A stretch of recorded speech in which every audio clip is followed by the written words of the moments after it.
திரு Raman sir, இப்போது உங்களுக்கு ஏற்ற டாப்பிக்கு மிக முக்கியமான ஒரு கேள்வி என்னவோ திரு டெல்டாவை பற்றி. இதில் ஊழல்கள் குறித்து விவசாயிகள் ரொம்ப கஷ்டப்படுறாங்க. நாங்களே அரை வயிற்றுக்கும் கால் வயிற்று கஞ்சிக்காக பிள்ளைகளுக்கு பீஸ் கட்டுறதுக்கு வளர்ந்த குழந்தைகளுக்கு தாலி நூல் அடகு வச்சு தான் கல்யாணம் பண்ணோம். ஏதோ பாரம்பரியமாக எங்கள் தாத்தா காலத்திலே விவசாயம் நடந்துட்டு. இந்த அநியாயத்திலும் மிகப்பெரிய ஊழல்கள் எதில்? அந்த ஆகாய தாமரை எடுக்கிற கொலை எடுக்கிறது. நான் சொல்லலை, செய்தி இன்றைக்கி திபிஆர் பாண்டியன் போன்றவர்கள் சொல்கிறார்கள். ஐயா நம்முடைய ராஜேந்திரன் அவர்கள் கூட இப்போது சொன்னாங்க, ஊழல் கண்டா கொஞ்சம் நெஞ்சமான ஊழல் இல்லை சார். என்ன சார் இது? அதாவது இந்த தமிழக அரசுடைய 4 ஆண்டுகால அந்த விடிய அரசுடைய ஊழலை பற்றி சொல்ல வேண்டுமானால் ஒன்றா இரண்டா எடுத்து சொல்ல அந்த மாதிரி இருக்குது. வந்து அதான் இன்றைக்கி மேட்டூர்லேருந்து கடம்படை வரையும் தண்ணீர் எதிர்பார்க்குற விவசாயிகள் எதிர்பார்க்குறாங்க. அவங்களையும் இந்த அரசு வஞ்சிக்குது. தமிழக அரசினுடைய மருத்துவர்களுடைய சங்க தலைவர்கள் சேர்ந்து, டாக்டர்கள் சங்கங்கள் சேர்ந்து அதே மேட்டூர்லேருந்து சென்னை நோக்கி கால்நடைகள் பயணம் பண்ணாங்க. அவங்களுடைய கோரிக்கையும் நிறைவேற்றலை. ஸோ விவசாயிகளை மட்டும் அவங்க வஞ்சிக்கல, மருத்துவர்களை மட்டும் வஞ்சிக்கல, தமிழகத்தில் உள்ள 8 கோடி மக்களையும் அவர் வஞ்சகம் என்பது அவங்களுடைய திமுக அந்த ஆட்சியினுடைய ஒரு, அதாவது அவங்களுடைய கூடவே வந்த ஒரு கேன்சர் நோய் மாதிரி உள்ள நிலைப்பாடு உருவாகி போச்சு.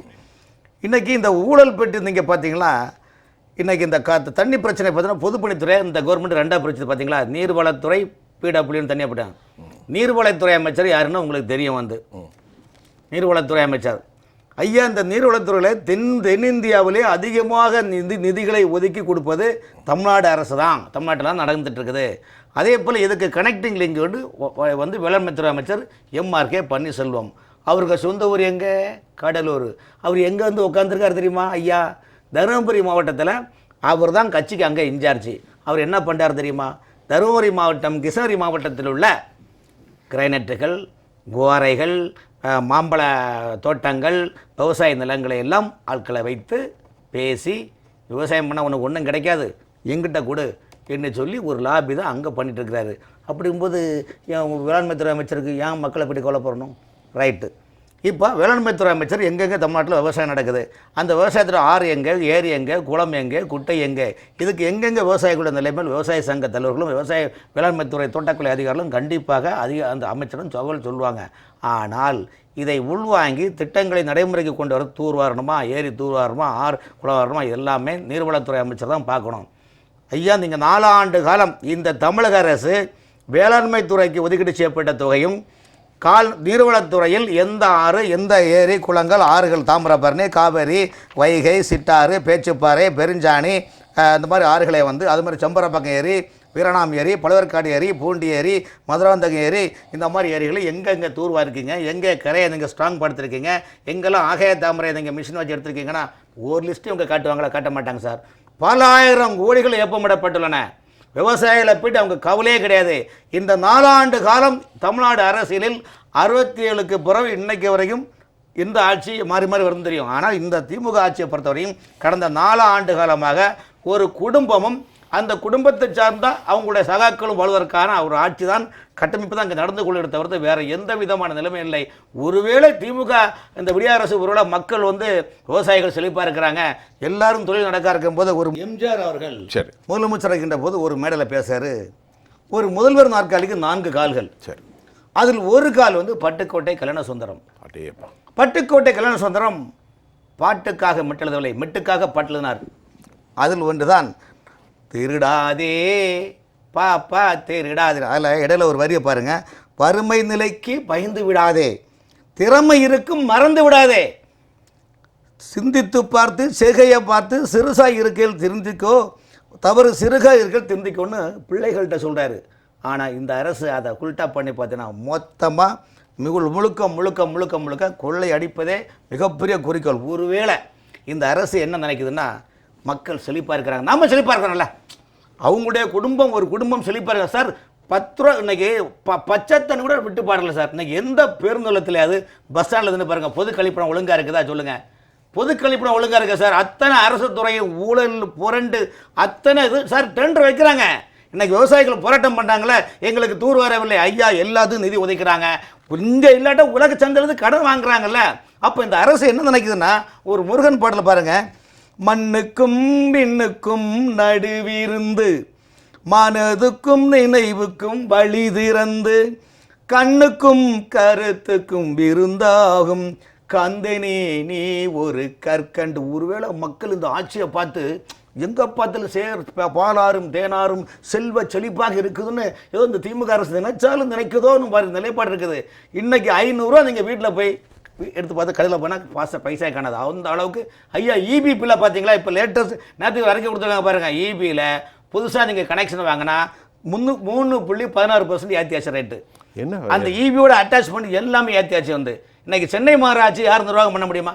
சென்னை மாநகராட்சியில் இங்கே பாருங்கள், சென்னை மாநகராட்சியில் 15 மண்டலத்தில் மண்டலம் 3, மண்டலம் 4, மண்டலம் 6, மண்டலம் 8, மண்டலம் 10, மண்டலம் 13, மண்டலம் 15 இந்த மண்டலத்தில் தெருவிளக்கு, குடிநீர் பராமரிப்பு, பஸ் ரோட்டு, மழைநீர் கால்வாய், பூங்கா பராமரிப்பு, திடக்கழி மேலாண்மை, சால்ட்வேர்ஸ் மேனேஜ்மெண்ட்டு, இது எல்லாம் பார்த்தீங்கன்னா 10 அதிகாரி இருக்கிறதுல ஒரு அதிகாரி தான் சார் இருக்கிறாங்க.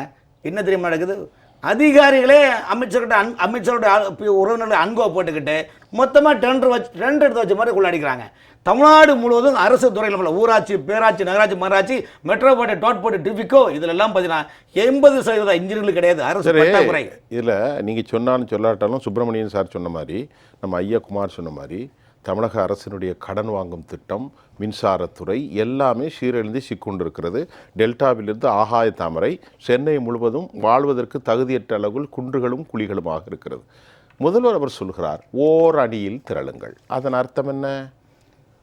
இது இந்த ஓரணியில் பெரிய போர்டாக வச்சிருக்காங்க. அதாவது ஓரணியில் ஓரணியில் திரளுங்கள். எதுக்கு? இதில் 4-5 கொஸ்டின் பள்ளிக்கூடம் பரீட்சையில் கொஸ்டின் பேப்பரில் ஏதேனும் 3 கேள்வி கொடுக்குறோம், 1 பதில் சொல்லுவோம். அதில் நான் பாருங்க, திமுக கூட்டணியில் வேறு கூட்டணி கட்சியில் சேருமா? கேள்வியாக பாருங்க. அடுத்து பாருங்க, 4 ஆண்டுகளில் இந்த திமுக அரசுடைய முக்கிய திட்டங்கள் என்ன?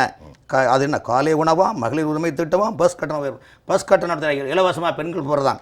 அடுத்து பாருங்க, உடன்பிறப்பே வா சந்திப்போம் என்ற நிகழ்ச்சியில் உற்சாகமாக உள்ளதா? இது எதில் வருது? பேப்பரில் போட்டுருக்காங்க சார், மந்திரத்தை பேப்பரில் போட்டுருக்காங்க சார். திமுகவில் அதாவது ஓரணியில் தமிழகம் என்ற தலைப்பில் மக்களை சந்திக்கும் போது அவங்களோட கேஸ்டின் நீங்கள் இதுவாக இருந்த. அடுத்த பாருங்கள், 2024 சட்டமன்ற தேர்தலில் 200 நாம் சொல்லியுள்ளோமே, 200 வெற்றி பெறுவோமா என்ற கேள்வி. அடுத்த பாருங்க, அதை விடுங்க. உடன்பிறப்பே வா, காவலரை அடித்து கொலை செய்தது எந்த வகையான ஆப்ஜெக்டிவ் டைப்?